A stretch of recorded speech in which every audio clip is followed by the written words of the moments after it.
So now we will see the terms which are used in the virus titrations. We have just have an overview of the different methods or different procedures which we will use for the virus titrations. So what is the virus titration? We will see once again the method of determining the concentration of virus in any smallest amount of reagent. We will see the reagent, and we will see different dilutions for the presence of the virus, and we will see that how much virus is present in our reagent which we have produced. So first we will take the sample of the virus from an environment, and then we will use it in our reagent. Different kind of reagents are used, different kind of procedures will be used to see a specific amount of the viruses. So we can analyze a little bit, a minute amount of the virus also can see with these procedures and with the help of the titrations. First of all, when the virus is propagated in either cell culture or in any suitable animals, we will take the virus and we will culture the virus in two kind of the ways. One is the tissue culture technique. We will culture the virus in the laboratory, or we can just culture and we can propagate the virus in an animal which are used, the experimental animals. Most of the time the experimental animals are used, which are included the mice and rats. So we need to know the infectivity titer of the virus material obtained. Because of with the help of the titration, we will see that how much infectivity titer is needed and how much infectivity titer can be used for that specific kind of the viruses. This can be determined in vivo by inoculating the increasing dilution of the virus material. We will see the different kind of the dilutions, maybe 10 raised power 1, 2, 3, 4, 5 and 6, 7.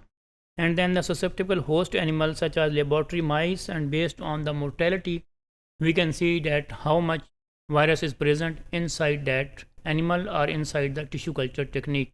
So these are two kind of techniques for the culturing of the propagating of the viruses, and then we can just use the titration procedures to see that how much kind of the virus is present.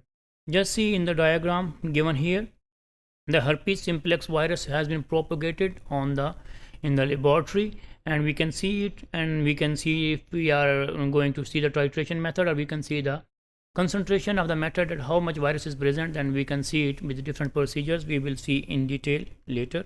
Here is the LD50, one of the terms used in the virus titration. Most important and most commonly term used is the LD50.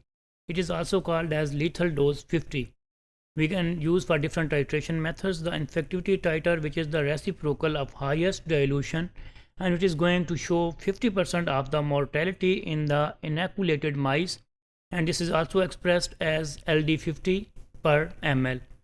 It is calculated by either Reed and Munich method or the Corbel formula. We have already just an overview. We will see in detail later the amount of the toxic agent.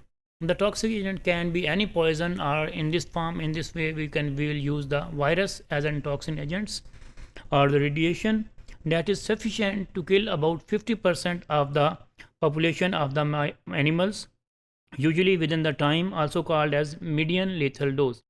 It is called as MLD, and it is used just like the LD50, which is the lethal dose, which is enough to kill the 50% of the animals, which are the laboratory animals. We can see last slide that laboratory animal which we used for different kind of the virus propagation, and when it is enough to kill 50%, then it will be called lethal dose 50. Just like you can see in here, we have just taken an example of the rotavirus infection, and there are two.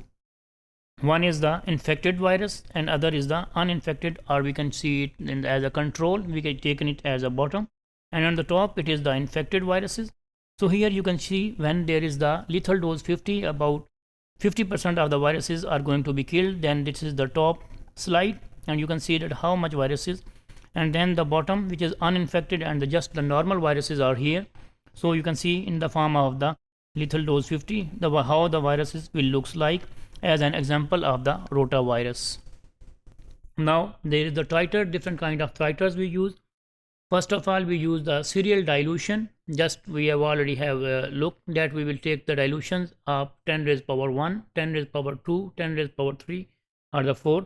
Just here is clear serial dilution and approximate quantitative information from analytic procedures that inherently also evaluates as a positive or negative change. Just like here You can see that serial dilutions are here. A 5 ml microliter is here, and then this is the at the time, which is 1 into the power 800, then 1600. And we will also see in detail that how to take the serial dilutions for the different kind of the viral titrations. And another term which is commonly used for the virus titration, which is it is the inoculum. Inoculum is a small amount of the substance which will be containing the virus, and then this virus will be pure culture, which is used to start a new culture and to infect the experimental animals, or which we can use in the laboratory or the tissue culture techniques.